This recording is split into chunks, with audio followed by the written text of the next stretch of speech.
నామాన్ని బట్టి మీకు స్తోత్రములు. మీ నామములో మరేమో భర్త పిల్లలు బట్టి మీకు స్తోత్రములు. ఎనోష జీవితములో గత సంవత్సరాలన్నీ మీరు కాపాడు. మరో నూతన సంవత్సరాన్ని భవిష్యత్తును బహుమానంగా ఇచ్చారు. మీ స్తోత్రం.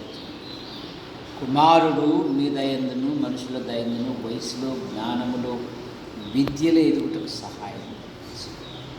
కుమారుని జీవితంలో మునుపటి కంటే అధికమైన మేలు మీకు కలగజేసి ఇది మొదలుకొని నేను మిమ్మల్ని ఆశీర్వదించును అన్నా.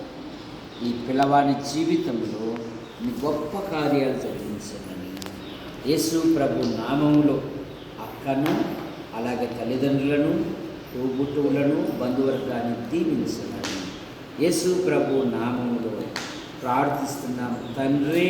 ఆమేన్. అట్లాగే పరిశుద్ధుడా ప్రేమాల తండ్రి దయగల యేసు ప్రభువా నీకు వందనాలు స్తోత్రాలు ప్రభువా. అయినా ప్రభువా ఉదయకాలం కాపాడి మధ్యాహ్న కాలం నీ ప్రభు దినములు మమ్మల్ని అందరినీ అయినా ప్రభువా చేర్చారు. వందనాలు స్తోత్రాలు తండ్రి. పాటల ద్వారా అయినా నీ వాక్యం ద్వారా నీ దాసుని బలపరిచే స్తోత్రాలు నీ మనసును దయచేసినందుకు వందనాలు స్తోత్రాలు తండ్రి. అయినా బిడ్డనైనా జన్మదినం ప్రభువా పుట్టిన మొదలుకొని ఇంతవరకు కాపాడిన విధానం బట్టి నూతన సంవత్సరంలో ప్రవేశపెట్టిన బిడ్డను ఆయన దీవించు ఆశీర్వదించు. నీ కృపలో జ్ఞాపకం చేసుకో. ఆయన స్కూల్ వెళ్తున్నంలో ఆయన ప్రభు సహాయమును దయచేస్తున్నాడు. తల్లిదండ్రులు దీవించి ఆశ్రయించు.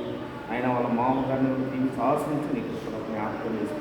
ఆయన ఇక్కడ చేరొచ్చిన ప్రతి బిడ్డను కూడా దీవించి ఆశ్రయించమని మా ప్రభు మా రక్షకుడైన యేసు ప్రభు నామని ప్రార్థించి వేడుకుంటున్నాం పరమ తండ్రి. ఆమేన్.